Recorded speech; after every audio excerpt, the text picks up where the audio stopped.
Hello, Integrated Math 1. Welcome to Module 1, Topic 1, Lesson 3, Day 2. So we're actually just picking up right where we left off after our last lesson. We're just picking up straight from there. Just a reminder, you are going to want these little graphs that I've kept telling you, like don't lose them, don't lose them. Don't worry, today's the last day that we're going to be playing with them. We've been playing with them a lot. But make sure you got those. You may even want to pause the video and find them and pull them out and have them all ready. So that is the first thing we're doing. I want you to gather all of these graphs. Now, if you recall last lesson, toward the end there, we separated our graphs into functions and non-functions. And I think there were only like 3 that were not functions. So those ones that are not functions, just set them aside for the moment. These other guys, though, we're going to be playing with these. We're going to be hanging out with these today. We're going to be playing a lot more with our functions. And we're really going to talk about the different kinds of functions and how to categorize functions. So now that you know what functions are, you know how to use the vertical line test to be able to look at a graph and figure it out. We're going to start, now that you've identified your functions, we're going to start identifying different kinds of functions because there are different kinds of functions. So here's the deal, and I know this is a lot of information all on one page, and we are on page M148 in your workbook. If you're wondering where we are right now, that's where we are. Don't forget that I'll always have the page number in the upper right-hand corner like that. So let's just talk for a moment. I'll give you the technical definitions, and then I'll describe it, and I think you guys know what these things are. So a function is described as increasing when the value of the dependent variable, and remember that the dependent variable, let me get my pen out here. Remember that the dependent variable, I want my pen. Oh, sorry, that's not what I wanted. I want my pen, there we go.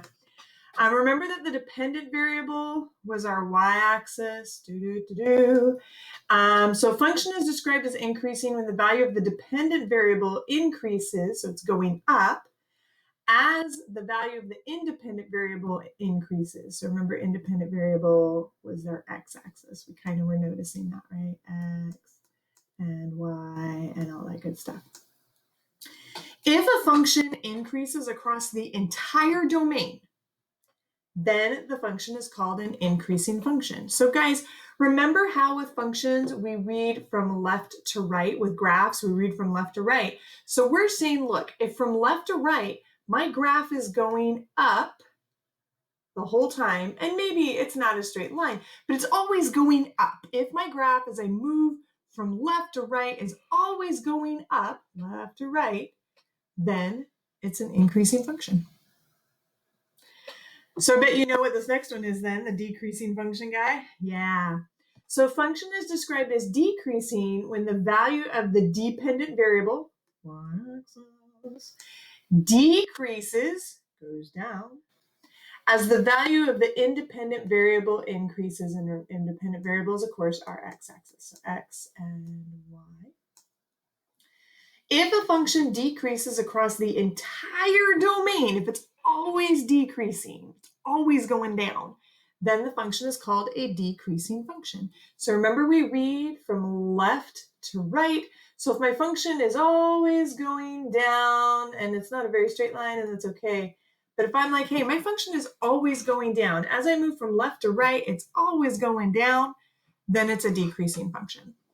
And of course, we have one more. If the value of the dependent variable of a function, y-axis, remains constant over the entire domain, so it doesn't go up, it doesn't go down, it just is, then the function is called a constant function. So guys, that just means, again, here's my x-axis, here's my y-axis, sorry for my funky mouse writing.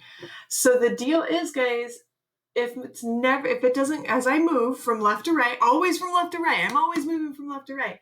So as I move from left to right, if it doesn't go up or down, it's just always the same. Put my little arrows on the end there. Then we say it's a constant function. I like to think of constant function as flatliners. They're kind of dead, kind of boring. They don't go up, they don't go down. They just do the same thing over and over and over again. They're constant. So that's a constant function. Yay. So remember that when you're determining whether a graph is increasing, going up, or decreasing going down, that you need to read from left to right. You guys know that we read from left to right in Western culture, and so we do the same thing with our graphs. We start on the left and we work our way to the right. So with this in mind, you have your group of you have with you your functions, right? You took your little functions, your graphs, and you sorted them into functions and non-functions, and I said to put the non-functions away. So you have your little pile of functions. And here's what I would like you to do. I would like you to sort these graphs into one of the 4 groups listed, okay? I'd like you to sort your graphs. I'd like you to make a group for your increasing functions, a group for your decreasing functions, a group for your constant functions, and a group that's a combination. So you may have some that are a combination. They're increasing, decreasing, and constant. They may be doing more than one of those things because some of those graphs are going to do that. So go ahead and hit pause, take a few moments to sort out your graphs. Oh, and as you sort out your graphs, fill in the table. You can just put the little letters in your table. So sort your graphs and then hit play when you're ready to check your work.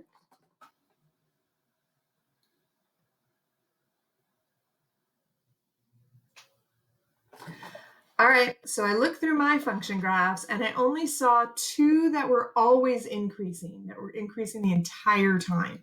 So I'm going to go ahead. I want my mouse back. I don't want the pen anymore. I want my mouse back. There we go. So the only 2 graphs I saw that were always increasing, that were always going up, were graphs F and I. And then I saw a few graphs that were always going down, which were G, L, and M.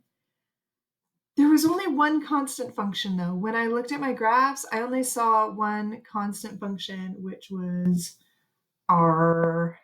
It's our pirate function. I'll go with that. And then, of course, there were several functions. There were a whole bunch of functions that were a combination of increasing, decreasing, and constant that were doing like all the things. So graphs A, B, C, E, H, J, N, P, Q, S, all of these guys were doing different things. They weren't just increasing or just decreasing or just constant. They had a combination of these things. So now that you got them sorted, we're going to play with some of these graphs, all right? And we're going to there's going to kind of be a little bit of a line here, just so you know. And that's okay. So what we're going to do first is I want you to play with these 6 graphs, all right? So the graphs that were only increasing, only decreasing, or only constant, I want you to play with those 6 graphs, pull those aside. We're going to play with those guys, all right? Don't lose these guys over here. Keep the combination guys, our combo. Keep the combo guys together. Just set those aside. We're going to come back to those in another activity. But for now, let's play with these guys. So here's the deal. Those 6 functions that you just set aside that were either increasing or decreasing or constant, they only did one of those things, we're going to use those guys. Each of these functions represents one of those graphs, okay? Each of those functions represents one of those graphs. So here's what you're going to do. We're going to use Desmos to graph them, all right? We're going to use Desmos to graph them. And then what you're going to do is you're going to actually say, oh, that matches up with this graph. And you're going to actually write the function on the little graph. Okay, you're actually going to write the function on your little piece of paper on your little graph. To help you out, I'm going to help you out a little bit. We're going to go to desmos.com. So desmos.com. You can just do desmos.com, or if you hit /calculator, no, it's because I've already been playing with this. If you go to calculator, then of course it brings up a lovely graphing calculator, and you can literally type your function right in there. So for example, if I wanted to type in f of x equals, let's try one of these. I'm going to do the 1/2, so 1/2, and oops, that didn't work out too well. Yeah, you'll notice it's kind of fussy. You got to type it right. When I go to do the power, there are a few ways you can do it. You'll notice there's a little keypad here. Sorry, my video's in the way, but there's a little keypad here that you can use to get your squared on there or whatever it is you want. I actually don't want a squared though. I want an X right there. And there you go. You just graph the function. Yay. So go ahead and go to desmos.com/calculator and you can graph all of these functions and match them up. And again, just write on the graph the function. I'm going to have to put them on my screen, but go ahead and hit pause, graph all your functions, write down the function on the graph, on the appropriate graph on your little papers there, and then hit play when you're ready to check your work.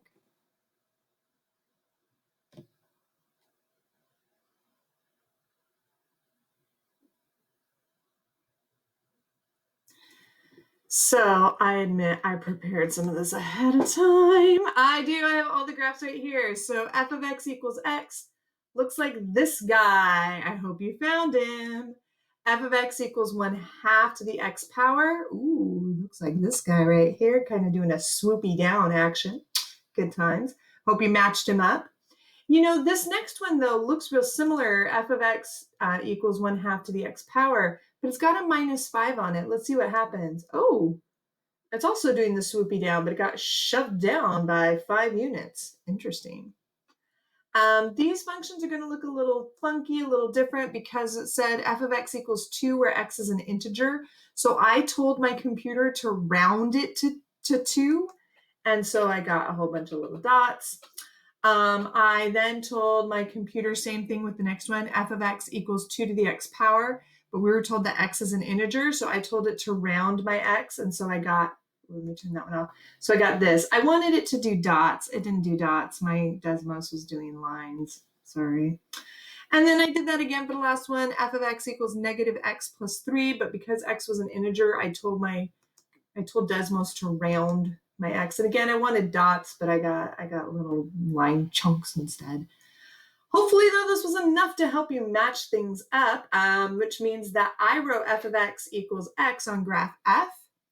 I wrote f of x equals 1/2 to the x power. I wrote it on graph N. On f of x, I wrote f of x equals 1/2 to the x power -5 on graph G. I wrote f of x equals 2 where x is an integer on graph R. I wrote f of x equals 2 to the x where x is an integer on graph I. And I wrote f of x equals -x plus 3 where x is an integer on graph L. Yeah. So good times, good times. Don't forget when you're putting things in there, you'll notice I had to use a lot of parentheses on my graphing calculator, all that stuff. Now, here's what you're going to do. You've labeled these graphs. You've written functions on all these 6 graphs. You've got these 6 graphs. We are going to categorize them. We're going to categorize them. So here's what I'd like you to do. I would like you to take those 6 graphs that you just wrote all those functions on, and I would like you to sort them into 2 groups, okay? I want you to sort them into 2 groups based on the equations that represented the functions. So I'd like you to look at your 2 groups and see if you can, I'd like you to look at your graphs and sort them into 2 groups based on what you see on the equations that you wrote on your graphs. And then go ahead and just put the letters in each table. You've got 1 group, 2 groups, all that good stuff. So go ahead and hit pause to sort your groups, sort your graphs into 2 groups, and then hit play and we'll keep the discussion going.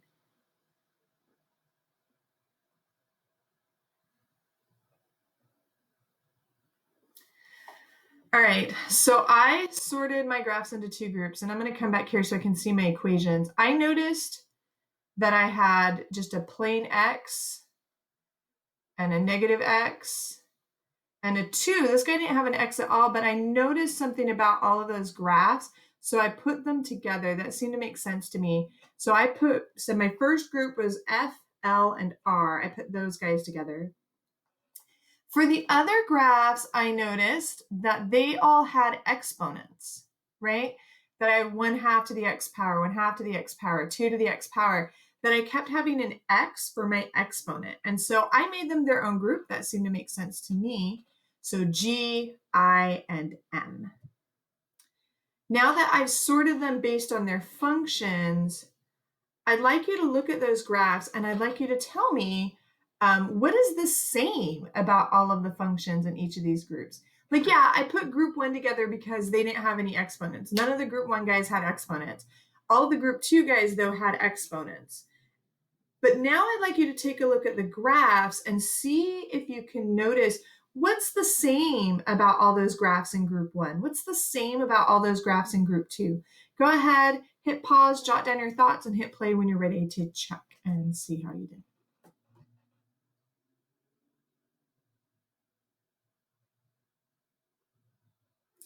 So I don't know about you guys, but when I was looking at my first group that didn't have any exponents at all, I noticed that they were all lines, that they were just lines, that group 1 had nothing but lines, straight lines, boring straight lines.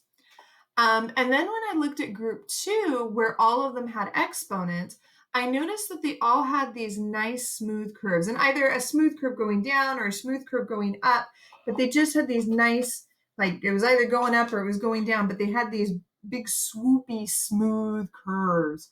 So group 2 represents smooth curves that were either increasing or decreasing. What you've just found here, you've actually just found something really important. I don't know if you realize it, but you did.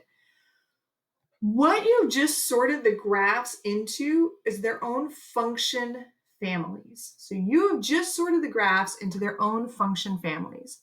And a function family is a group of functions that shares certain characteristics.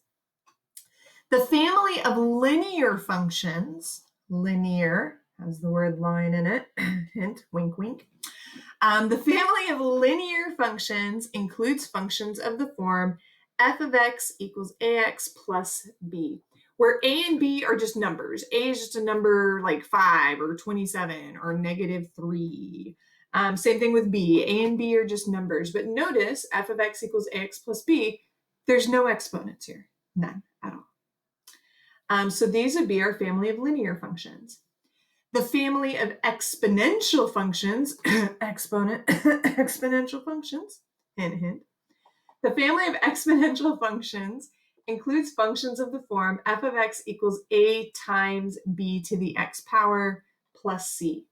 And a, b, and c are just, they're real numbers. They're just numbers, okay? 5 or 7 or 3 or 22 or -4 or whatever they are.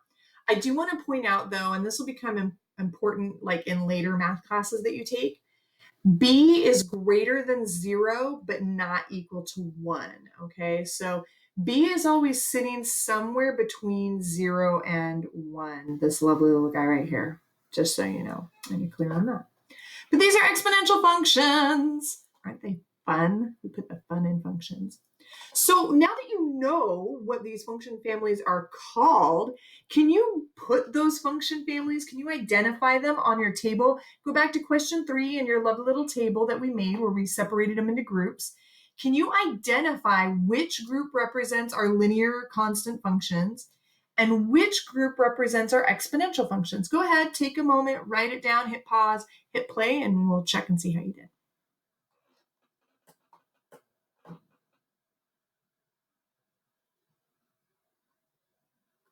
So I noticed that F, L, and R, hang on, where's my mouse? There it is.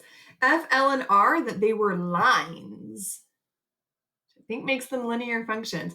And of course, those guys, their equations, their functions didn't have any exponents. So I'm going to say that F, L, and R, my first group there, those guys are my linear constant functions. Yeah. And then I noticed that G, I, and M, those guys all had exponents in their equations. And they also did those swoopy, smoothie, curvy things. So I'm going to say those guys are my exponential functions because they had exponents in the function. To be more specific, it's that my variable x was my x in my exponent. That's really what makes the difference here because we're going to see some other exponents in a minute. Real quick, let's talk about how our linear function becomes a constant function. Look at your group 1 functions just real quick. You'll notice that you had one of them that didn't have an x in it.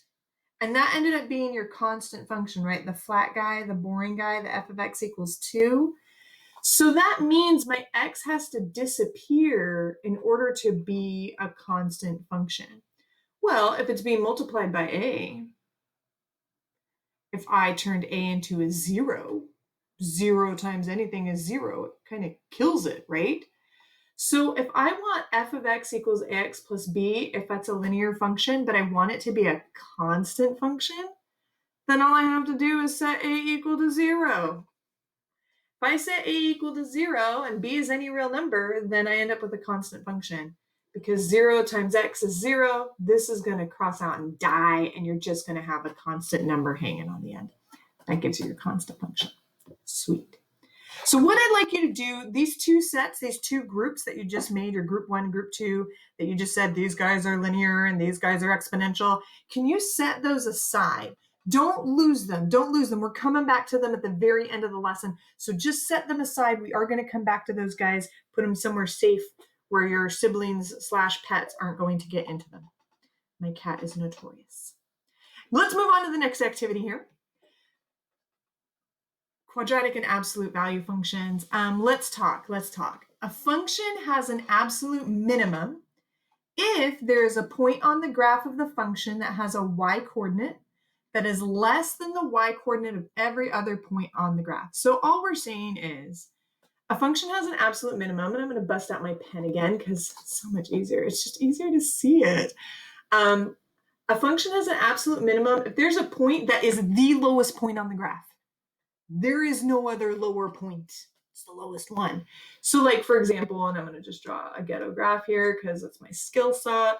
If I'm like, oh, look, this is not my best. I'm like, there's a lowest point right there. I would say that that bad boy right there is an absolute minimum. It is the absolute lowest point. There are no other lower points. Which means you know what an absolute maximum is, right? Right.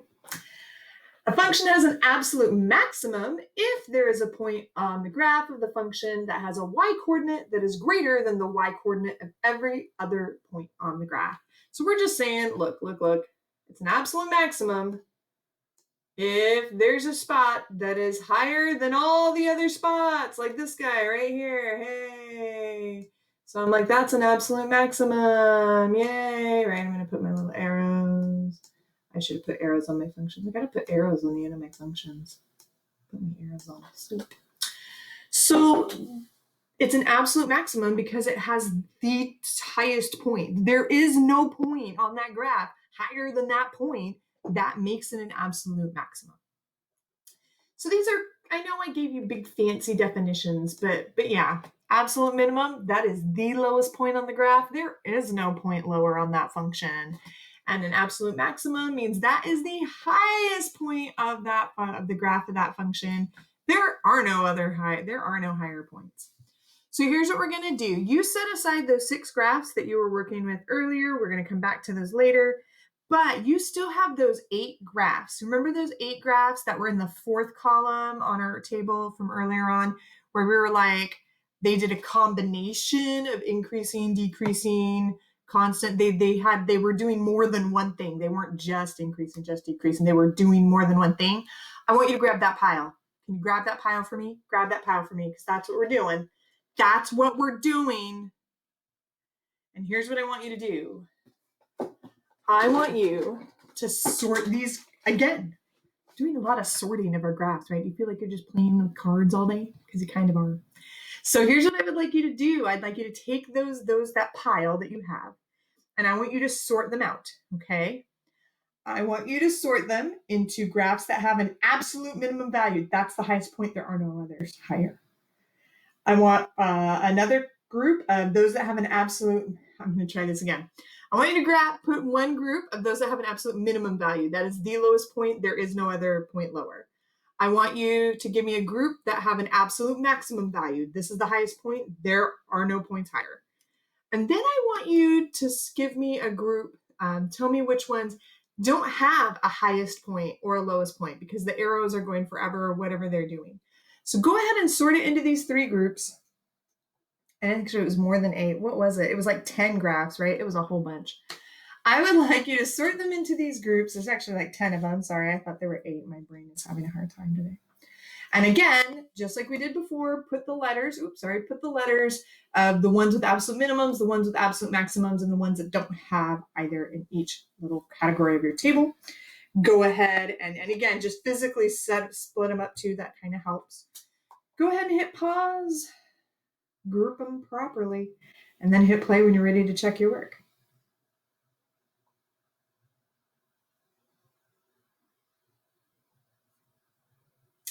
All right, so I found that there were like 4 graphs that had an absolute minimum that they did like either like a V or like a swoop down or something, but that was the lowest spot. So graph J, graph Q, and graph S, they all had like a lowest spot on the graph.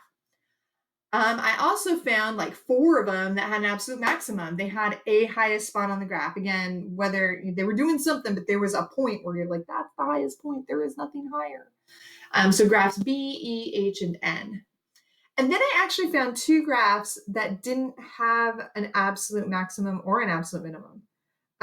That they were going forever and ever in both directions. And so there was no like highest point and lowest point because those arrows meant it was just going to keep going. So graphs A and graphs P, I found that those did not have absolute minimum or an absolute maximum. So here's what I'd like you to do now.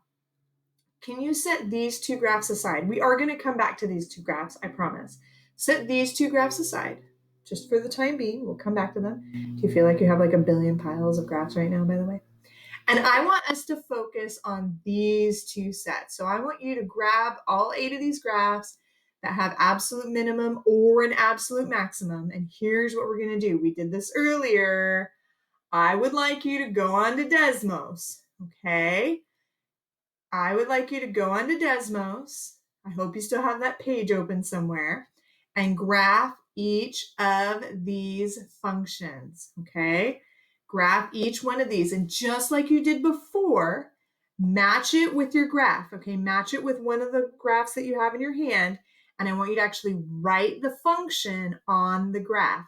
So again, I'm going to pause, take a few minutes to do that, I'm sure, and then hit play when you're ready to check your work and see how you did.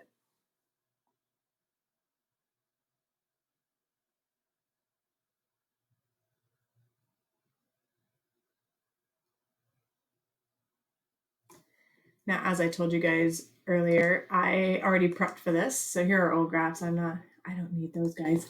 I want these graphs. I'm going to come over here.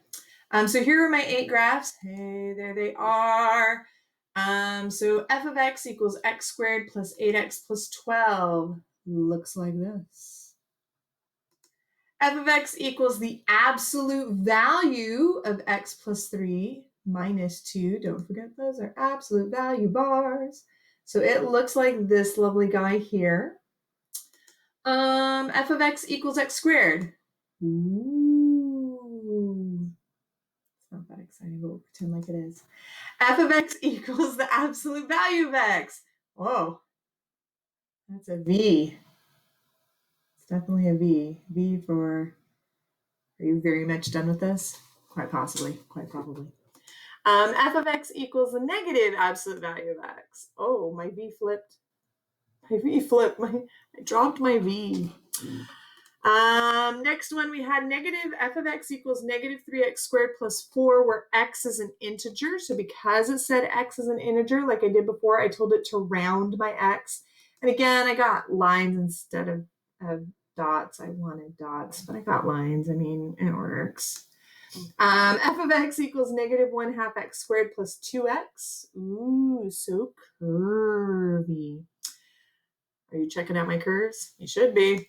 F of x equals 2 times the absolute value of x plus 2, all added to 2, and it looks like this lovely guy right here. Still have a V, it just kind of got shifted a little bit. All right, now that you've seen these, did you match them up? So I wrote f of x equals x squared plus 8x plus 12 on graph Q. I wrote f of x equals the absolute value of x plus 3 minus 2 on graph S. I wrote f of x equals x squared on graph J. I wrote f of x equals the absolute value of x on graph C. I wrote f of x equals the negative absolute value of x on graph H. I wrote f of x equals negative 3x squared plus 4, where x is an integer. I wrote that on graph E. I wrote f of x equals negative 1/2 x squared plus 2x onto graph B. And then I wrote f of x equals 2 times the absolute value of x plus 2 plus 4. I wrote that onto graph N. So you put your functions, you actually wrote your functions on your little graph cards. So you wrote your functions on your little graph cards, and you know what I'm about to make you do because we did it with the other guys. I'm going to have you sort them. So you're going to take these two graphs and you're going to sort them into two groups based on the equations that you see here. So based on these equations, I want you to sort it into two groups based on those functions. And again, just put your letters right in there. So go ahead and hit pause, put them in your groups, and then hit play when you're ready to check and see how you did.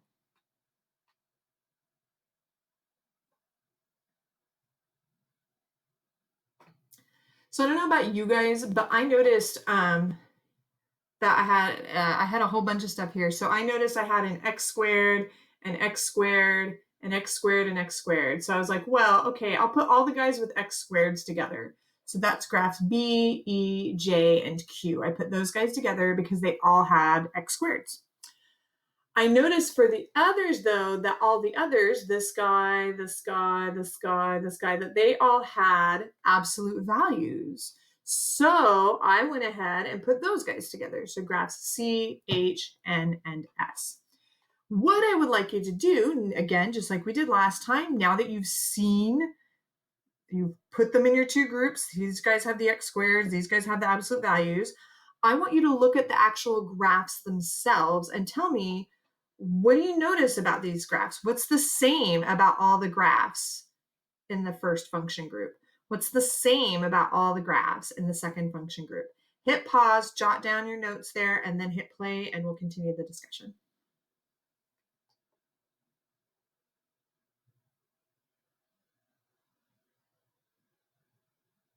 So I don't know about you guys, but that group one with all their x squareds, I noticed that they all had curves or points that made like kind of a U shape. I mean, some of the U's were going up, some of the U's were going down, but they all had that kind of a U shape to them. And I noticed that graph, that on my second group, all my absolute value guys, they all had V's, right? That it was a V or going up or a V like going down, but they had, that's really awkward looking, but they had V's. They definitely were making like a V type of shape, whether again going up or going down.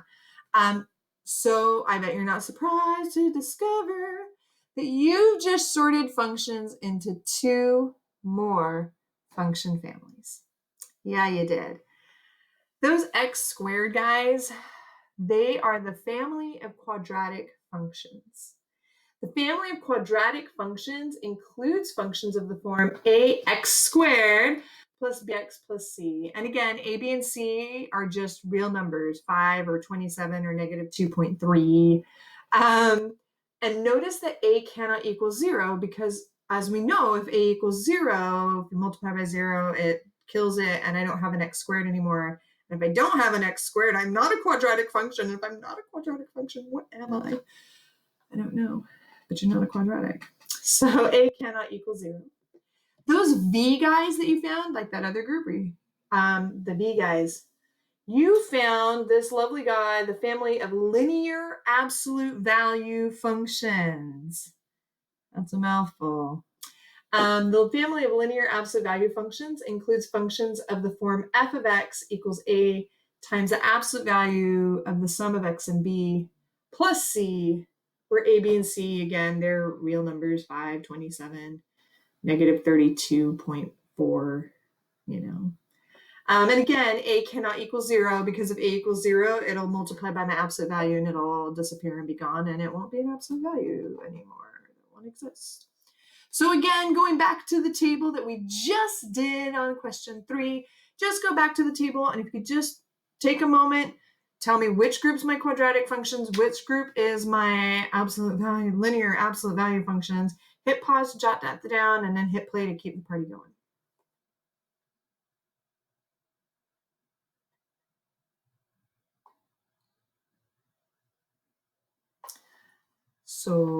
So my first group, those U-shaped guys with the x squareds, That's right. Those are quadratic functions.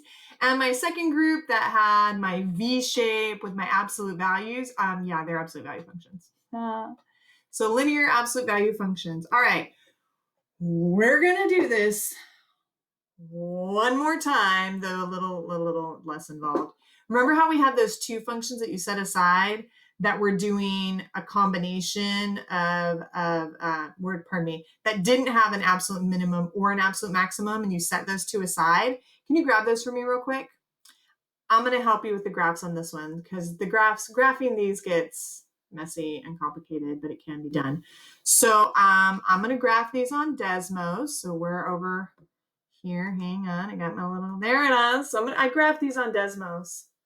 Now, in order to graph these, I'll show you. In order to graph these, what you have to do is you have to use a pretty little bracket. I love brackets. This is a pretty bracket. You have to tell it my constraint, my domain, which for that first function, that first f of x was x is less than 0 when it's -2. And so I put it in that way, and then I put in a comma, and then I put in the next guy, x is greater than or equal to 0, with my little colon, and then my 1/2 x minus 2, and I put my bracket on the end. So for that first linear piecewise function, this is how you type it in. I know it's a little messy. And then I did the same thing for the second one. So for my first guy, it looked like this. I hope that helps you match up which graph it goes to. And then my second guy looks like this.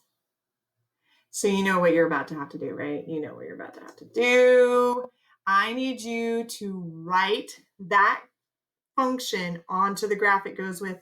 I realize you may have to write it on the back because these are kind of bigger and take up a bit of space, but go ahead and match them up, write them on the back. I'll hit pause to give you a moment to do that, and then hit play, and we'll make sure you matched them up right.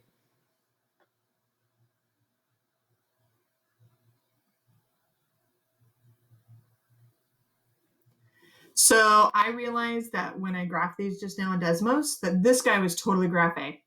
So on graph A, I wrote f of x equals -2 when x is less than 0, and 1/2 x minus 2 when x is greater than or equal to 0, which means this other guy is graph P. So on graph P, I wrote f of x equals -2x plus 10 when x is less than 3, f of x equals 4 when 3 is less than or equal to x, which is less than 7, and f of x equals -2x plus 18 when x is greater than or equal to 7. So I wrote those. I had to write them on the back. I'm not going to lie. I had to write them on the back of my graph cards because it was a lot. So here's the deal. You have just sorted the remaining functions into one or more function family. That's right. These bad boys, this is the family of linear piecewise functions. And it just means that my equation keeps changing for different parts or pieces of the domain, right? It just means, okay, for this chunk of my domain, this is my function. But when I get to this part of my domain, this is my function. So my equation kept changing depending on where I was in my function. You can see that here, that it kept changing. My equation kept changing depending on what my domain was doing. All right, we're almost there. So here's the deal. You have now sorted each of the graphs and equations representing functions into one of our 5 function families. You sorted them into linear, exponential, quadratic, linear absolute value, and finally linear piecewise functions. Now, what we're going to do is we're going to focus on the linear and exponential functions because we're going to be playing with those a lot more throughout this year in this course. So remember how I told you to set those aside? Can you grab those because you're about to play with those? And this is also the point where you're going to want a glue stick or tape of some kind. So grab your linear functions, grab your exponential functions, and here's what you're going to do. What I would like you to do is I want you to actually glue these bad boys in. I would like you to glue your sorted graphs, your linear graphs, and your exponential graphs into the appropriate function family graphic organizer located at the end of the lesson. All right, so that's on pages M156 and M157. So take some time here, glue each of them in to your linear functions, and then don't forget to tell me down below about the characteristics describing these graphs, okay? And same thing with your exponential functions. Glue those in, and then down below, describe the graphs a little bit. They gave you some bits to look at to help you out a little bit. So go ahead, hit pause, take care of that, and then we'll just wrap this up.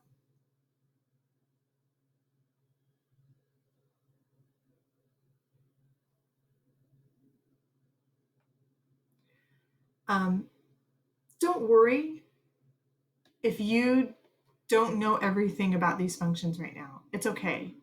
You don't need to know everything there is to know about these function families right now. As we progress through this course, as we progress through the school year, we'll learn more about each function family. Okay, so we'll get there. We'll get there. I hope you found this helpful, and I hope you found this useful. And if you got any questions, email me, come see me during office hours. Let me know if you're struggling a little bit, okay? And we'll get you sorted out. And in the meantime, I'll see you soon. Bye.